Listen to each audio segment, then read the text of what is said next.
Hi everyone, welcome back to The Shelves Have Eyes. I'm Phantom, and today we'll be continuing our quest through the Lord of the Rings Miniverse series with this, the Morgul knife. I did have to open all of my capsules and confirm that I had what I had, simply because unlike some other series where there are pinholes, the Lord of the Rings is all down to the type of ball and the weight. So I needed to confirm that I had what I had and was not getting so many duplicates. So for the rest of the series, you're not going to see me open any of the capsules in terms of the wrapper. You'll just see me, pull out a capsule with my poor handwriting on it. In any case, this is the Morgul knife, or it should be. I don't know why they decided to go with the White Hand of Sauron for all of the evil projects in the Lord of the Rings series, just because it doesn't make any sense. Sauron is not the big bad of the series, and it doesn't make any sense for Sauron to have a Morgul knife. But, whatever. So let's get all of this out and get started. Greatest adventure is what lies ahead. Today and tomorrow are yet to be said. So here's everything that comes in the set.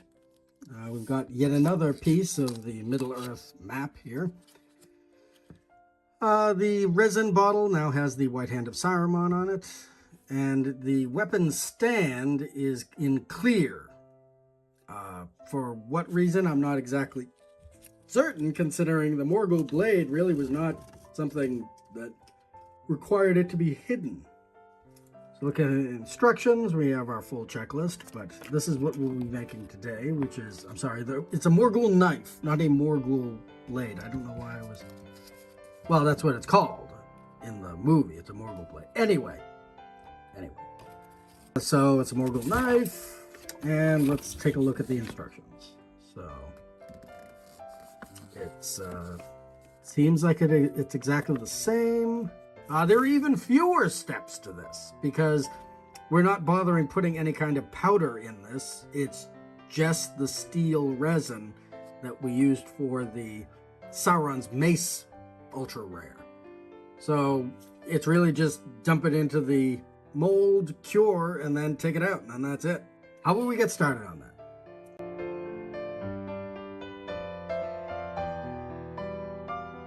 And then we're going to fill our Morgul knife mold.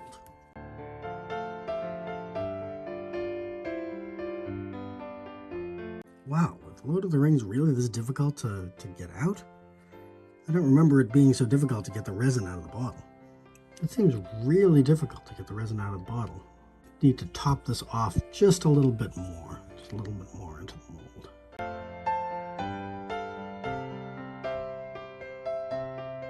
See a huge air bubble in there. Yeah. Once I popped that air bubble, it just showed me how much negative space is still in there. So let's put a little bit more in. The Lord of the Rings molds are the molds that have the biggest problems with air bubbles. It seems, because when I did the teapot, I felt for sure I was going to have huge air bubbles, but instead I had no air bubbles. All right, so now let's jam the Morgul blade hilt in. You got to do this properly. Okay, and let's cure it. Okay, so I've been curing this kind of in a carousel motion for the last, I'd say 5 minutes or so, turning the mold around so that the light hit the inner flange of this rather than just bouncing off of this enormous wedge. This is actually such a weird mold. I don't know why they didn't go this large for all of them, because this one actually has something you can grab hold of in order to pull apart from the cured blade.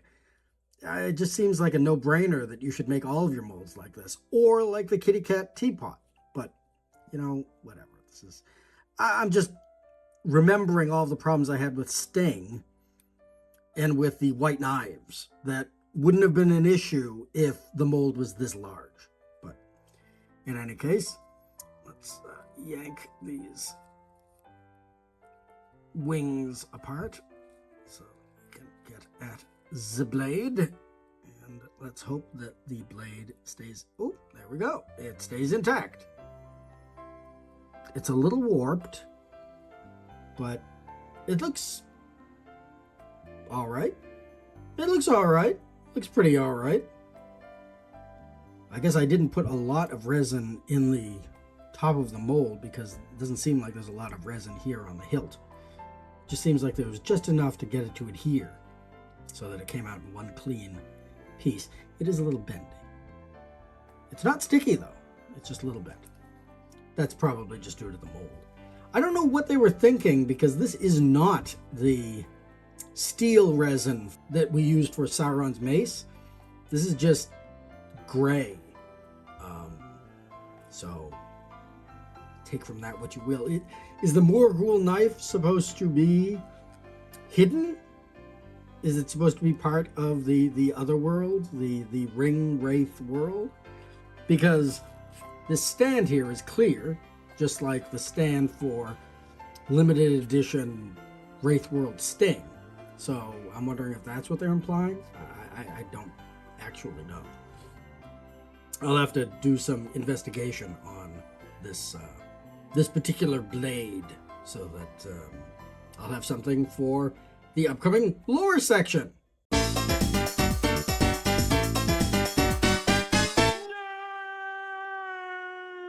The Morgul knife is a short blade that apparently was only carried by the Witch King of Angmar, although theoretically the other ring wraiths could have been using them as well. However, we only see one in the works of Tolkien, and it is wielded by the Witch King of Angmar.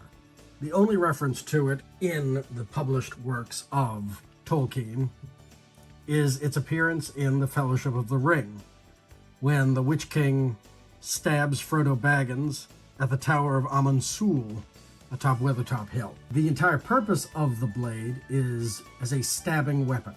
It is designed to stab the victim and then break off in the wound.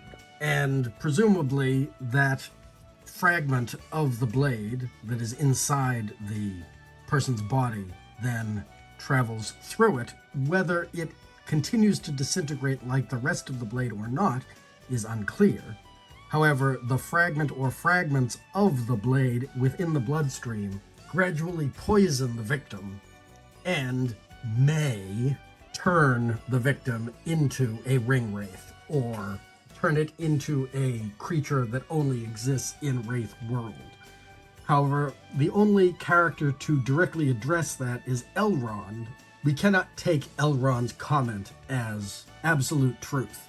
The magic of the elves, in terms of healing, were capable of arresting the progress of the blade fragment out of Frodo and prevent him from turning into a wraith.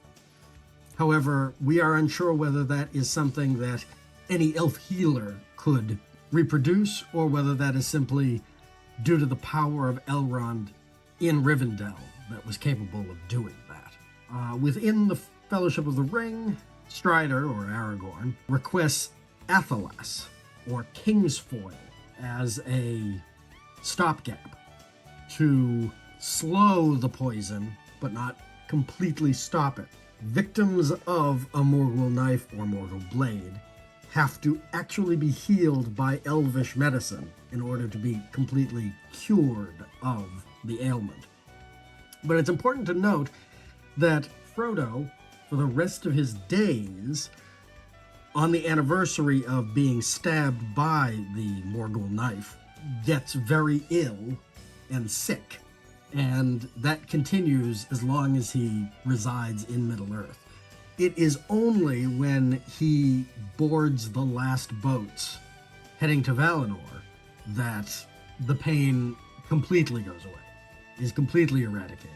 And we don't know whether that is due to the nature of the Undying Lands, or simply that the very power of the Undying Lands is capable of completely destroying the dark enchantment upon the metal itself.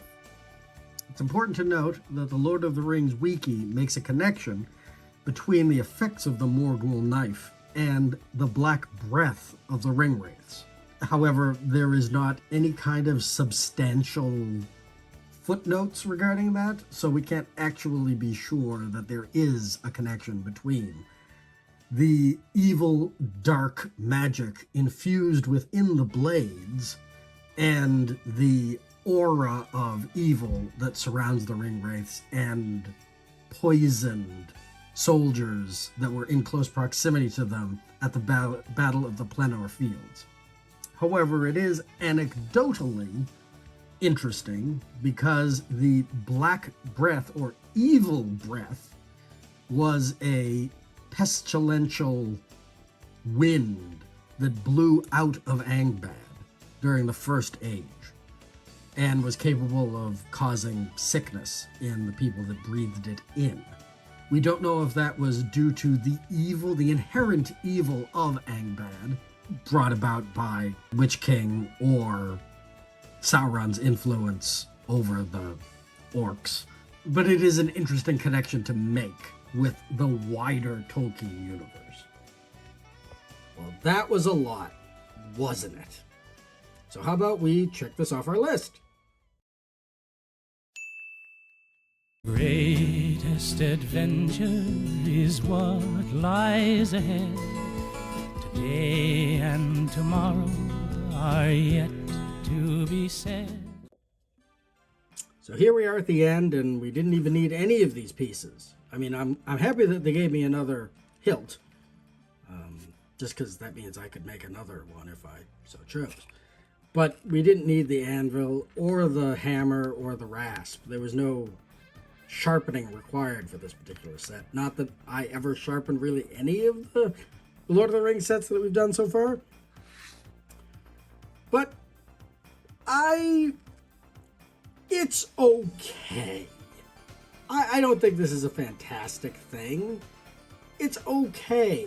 It's certainly better than the White Knives, which I thought was just a complete waste of time. I mean, I feel like of the projects that I have done for this series, it just kind of goes from one end of the spectrum to the other. Because Sting was okay. Wraithworld Sting was exactly the same thing. The White Knives were ridiculous, and I hated them very, very, very much. And Sauron's Mace was fantastic. So it's kind of really hard to guess what each project is going to be when you're actually doing it. Is it going to be good? Is it going to be bad? Is it going to be absolutely awful? Is it going to be okay? You can't tell with this series. And there you go. There's our Morgul knife, or Morgul blade, and it does not have the divot at the end where a chunk of it went into Frodo's shoulder. So take from that what you will. Thank you very much for joining me today on The Shelves Have Eyes. I think that this was a fun and a simple project to make, and that's really all I've got for it. If you enjoy this content and you'd like to see more of our journeys into the Miniverse, please think about liking this video and subscribing to the channel so you'll know when we put a new video out. Have you been making the Lord of the Rings set? Have you noticed that all of the Lord of the Rings capsules are now on clearance everywhere you go as Miniverse begins to put more and more things out? More and more new series. Minecraft, SpongeBob, Taco Bell, babies, fragrances. I feel like Lord of the Rings didn't really sell very well in the first place. And with all these new series coming out, Miniverse just wanted to cut their losses. So if you do see them, they're probably going to be massively discounted anywhere you go in any store. I mean, maybe not like a Walgreens, but any of the major retailers, Walmart, Target, even if you could find them. I have not seen any Lord of the Rings capsules at Target or at any of the Targets or Walmarts near me for, well, since Christmas, really. Like, they liquidated their stock, and that was it. Everything got put onto clearance immediately after Christmas, and they're just gone. So, in any case, I hope you enjoyed watching this as much as I enjoyed making it. It was simple and it was fun. I've been Phantom. This has been The Shelves Have Eyes. Have a good day, y'all. Where there's a wit, there's a way. Where there's a wit, there's a way. Where there's a wit, we don't want to go to war today. But the Lord of the Lashes says, nay, nay, nay.